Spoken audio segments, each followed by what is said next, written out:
You got, oh, we got an unemployment rate in nationally 35%, 48% in Baltimore, 48% in Detroit, 49% in Pittsburgh, 51% in Detroit. You can make up 51% of all the prisoners. What in the hell are you celebrating? Juneteenth ain't got a damn thing to do with solving those problems. Tell you, no.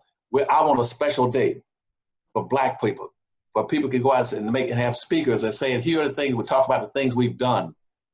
Not about no civil rights, not about social integration, things that we have produced throughout history, where we can come together and share food, stories, enlightenments, and pleasure, and communicate with each other. That's in every city at the local levels and do it nationally, so all the Blacks be doing it at the same time. So we'll be a unified force, just like Jews are on Passover. All Jews come together the same day, regardless of where they are. They don't give a damn whether they're in Detroit or Miami. All Jews come together and Passover. And St. Patrick's Day, every Irish can take credit and wear green on that same day. What in the hell have I got to be? What am I wearing for Juneteenth? What am I gonna do?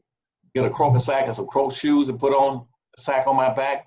That proved nothing. Those Black slavery. As a matter of fact, the fact that slavery has been over 2 or 3 months before they even got the word answers that question for you. It's a post-ceremony something that had no implications for Black folks, their achievement, their ability to survive, and the culture they had created. See, we had to create, most of the culture we created came out of slavery.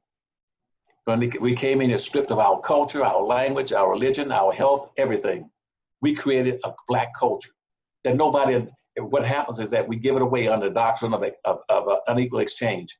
Everybody takes our music. Everybody takes our achievements. Everybody takes our existence. Everybody takes our votes and don't give us a damn thing for our votes. They don't give anything for your music. They don't give anything for your athletic prowess. They don't give anything for anything you do. You get no credit for it. I'm opposed to that. And so I want all your listeners, tell them, no, I'm opposed to Juneteenth, anything else.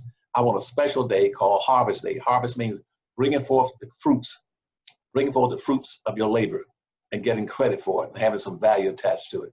Ain't no damn value attached to Juneteenth. Did I answer your question for you? Yeah, you absolutely did. It made me really think about the separation of celebrating Juneteenth as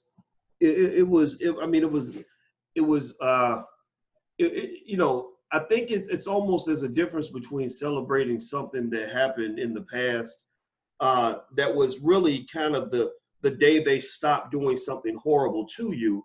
Right. And you think that you're free, but you're really not. But you're sort of like, saying, look at where we are, look at how far we've come, when you really haven't gone nowhere.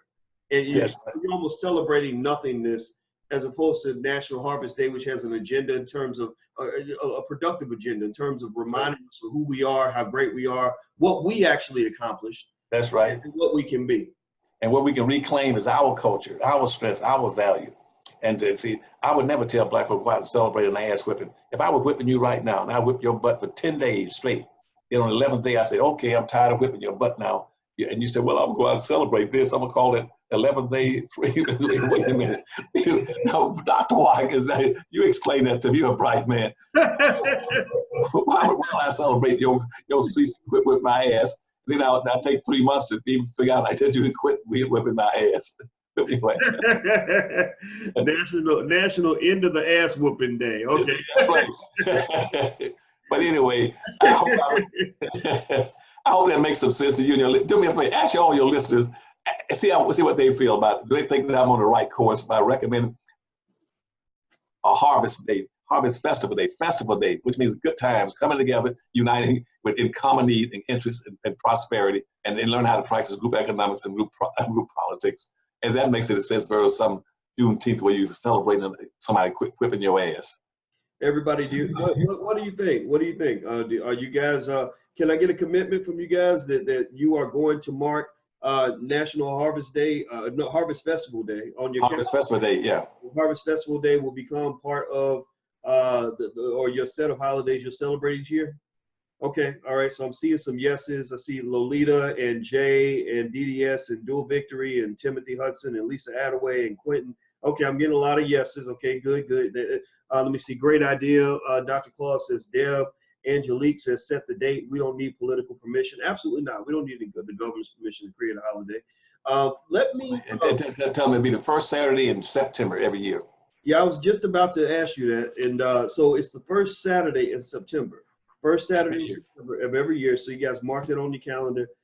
So Harvest Festival Day, first Saturday in September of every year. And I want to also make sure I give a special thanks. I see you, Lisa Attaway. I think that was her name. I hope I didn't say it wrong. Eric Donaldson, Maurice Smith. Thank you so much for your donations. This will help us go a long way in terms of building intelligent Black media. So thank you very much. I saw you in there. And I think it was Maurice who said he bought your library pack, Dr. Anderson. He said it's brilliant. He loves it. And everybody else who's interested, please feel free to take a look. Okay, I see Smalls. Smalls gives a quote. He says, "We are fighting for our place in the sun.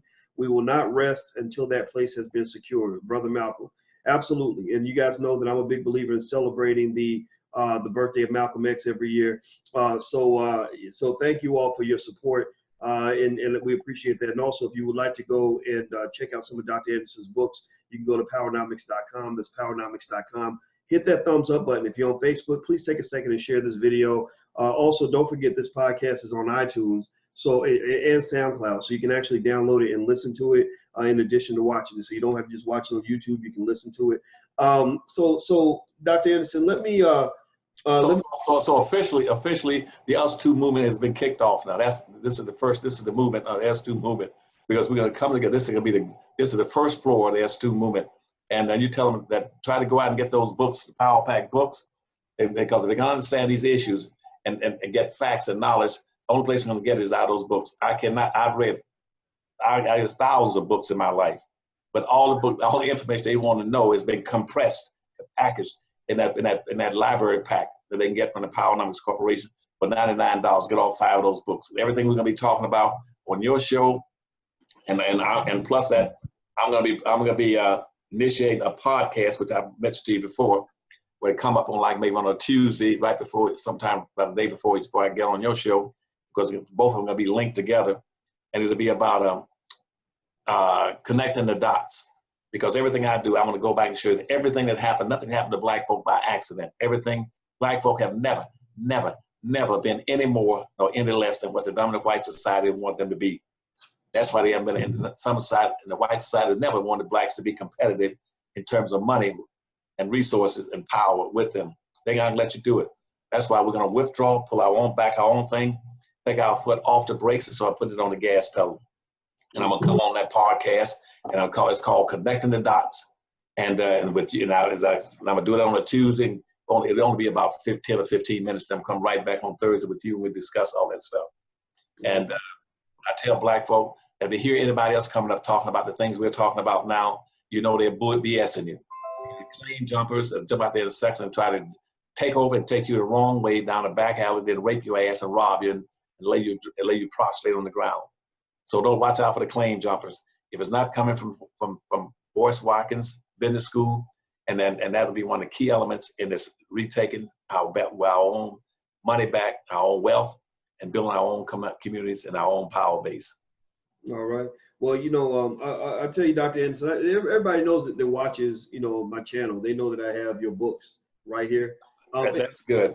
I'm nearby because, it's almost like intellectual gold, because literally I just will randomly open up a page in Powernomics and read something I've never read before, or learn something I've never heard before, which really is unfortunate, because it really kind of says that we can go through school for 20 straight years, go through public school, university, grad school, and walk out uneducated, because, to me, being properly educated ain't just about learning a bunch of stuff. It's about learning the important stuff, and if you don't know nothing about your own people, nothing about your culture, nothing about your community, nothing about the society and the community and the group of people from which you came, then how can you build a community when you know nothing about your community? How can you build a culture where you don't even know what your culture is supposed to be? How can you, move forward and develop the Black community when you know nothing about being Black?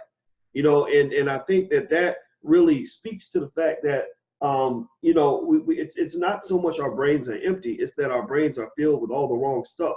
So instead of our minds becoming gold mines, filled with gold, it's like we become landfills, that are big and bulky and full of stuff but it's of all the wrong stuff, and it's all a bunch of garbage, and it creates a bunch of nonsense, and it creates a bunch of dysfunctional, ridiculous, embarrassing, mentally ill behavior, even amongst our most educated. You can point to at least, I don't know if you know Dr. Anderson, my friend Vicki Dillon, who she's with the Nation of Islam. She created this award. She calls it the Coon Award, the Meritorious Manumission Butter Biscuit Award, and you got the coon at the top.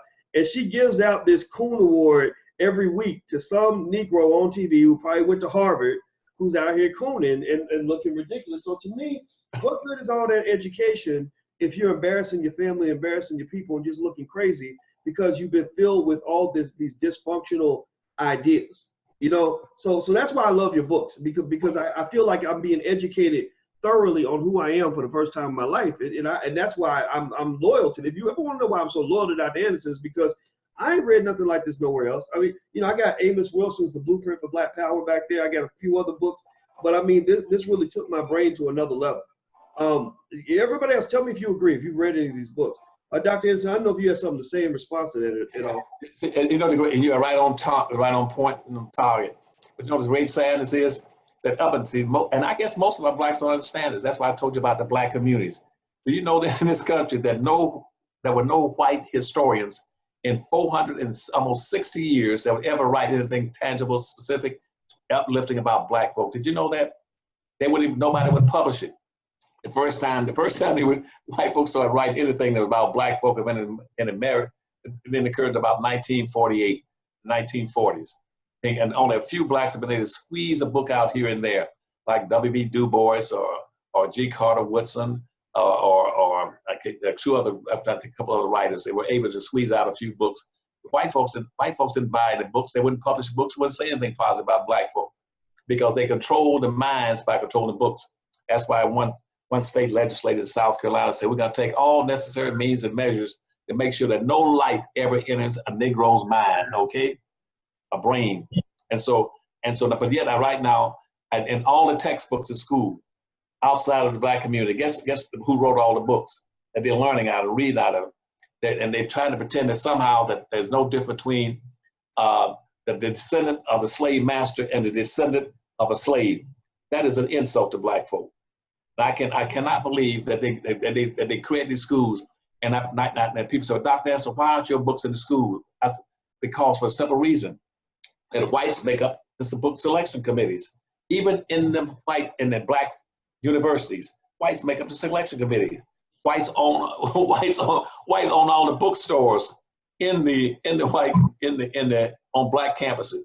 67% of all the professors in black colleges, they're non-blacks. Somebody's BSing black people, and it just blows my cotton picking mind. They say, well, Dr. Anderson, we can't find your books. No, because you ain't got enough backbone. You don't demand a damn thing. But if you're going to be a part of this Us Too movement, you got to quit compromising and going for the doctrine of unequal exchange, start demanding. No, in every school, in the elementary schools, and then we do have some schools that were doing it, like the Marcus Garvey Academies and the Malcolm X Academy. They were using the 2 Dirty Little Secrets book, because in those Dirty Little Secrets books, there's over 1,000 factoids, short stories about black achievement that have never been known to anybody.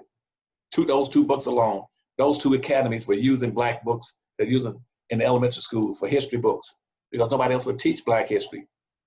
And yet right now I go to any black college campus and they can't get my books in there. They say, well, we don't want those kind of books that Anderson talking about in the campuses. And no blacks go say, my kid's not going to your school if Dr. Anderson's books are not in the library. So you know what I said? I'll create a library pack. I'll put all 5 of those books. They can get all 99 for $99, get all 5 of those books and put them in their own house. So if you don't have the library pack in your house, in your library, in your school, then you don't have a library or a school worth a damn.